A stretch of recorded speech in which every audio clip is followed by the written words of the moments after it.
For my selected media, I chose Enola Holmes. This is a movie based off of the book series The Enola Holmes Mysteries by Nancy Springer. In this movie and in the book, although with a couple slight changes, we follow Enola Holmes, the 16-year-old sister of Sherlock and Mycroft Holmes. On the day of Enola's 16th birthday, her mother, who solely raised Enola, disappears, and her brothers come to pick up the pieces that are left behind, including Enola. Mycroft, her older brother's solution, is to send Enola to a boarding school to fix her wild tendencies so that he can marry her off. Enola, being raised by her mother to be a strong, young, independent woman, is not a fan of this idea and runs away.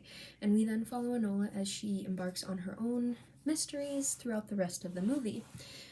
I picked this movie because I really enjoyed it. First of all, the sequel is also really good, and I thought that there were some really interesting discussions to be had here with the topics of feminist theory as well as the fourth wall breaks that are frequently employed in this movie, and the idea of using the male gaze in a humorous way to make fun of it, and using tropes but twisting them. For example, this movie uses the damsel in distress trope but changes the genders of the characters, and I thought it was really fun to see a spin on this traditional trope. And personally, I thought it was a really fun movie, and it fits really well into one of the popular historical fiction mystery genres that are exploding right now.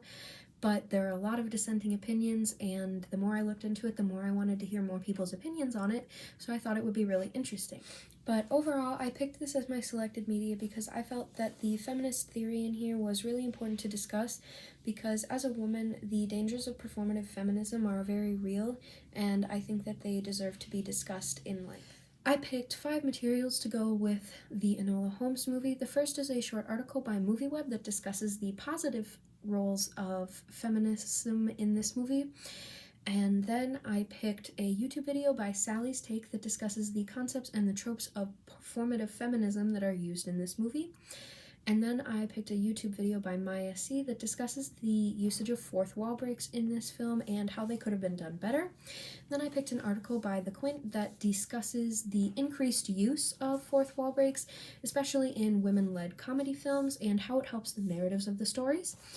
And the last thing I picked was a YouTube video by Modern Girls that discusses the plot and pacing of this show and how it could have been better suited to a TV show.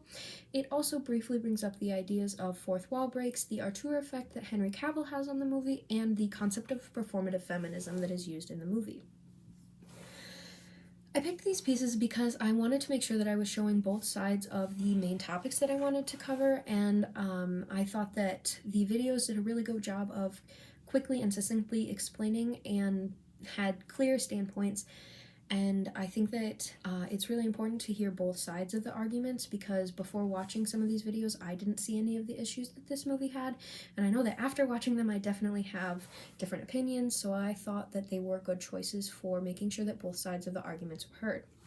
For some context on the production of the film, this movie was directed by Harry Bradbeer, and the screenplay was done by Jack Thorne. Jack Thorne also helped with the production of Harry Potter and the Cursed Child, which plays into a common criticism that this movie feels a little bit like fan fiction and not in a good way, which is connected to Jack Thorne because a lot of people also feel that same way about Harry Potter and the Cursed Child, so that could be something to keep in mind while watching the movie.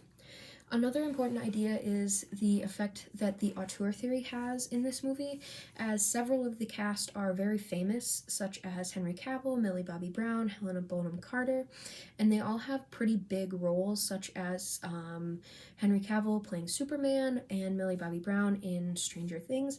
And the one that affects me the most is Helena Bonham Carter as Bellatrix Lestrange in Harry Potter, because there's a big shift and a big difference in these characters, and they're so well known for these characters, so it's definitely something to keep in mind as you watch the movie. And overall, I think other important things to keep in mind while you watch this movie are the concepts of feminist theory, the male and female gaze, fourth wall breaks, toxic masculinity, and the 3-act structure. If you keep all of these in mind, you should be pretty well suited to answering questions that I have. I hope you all enjoy.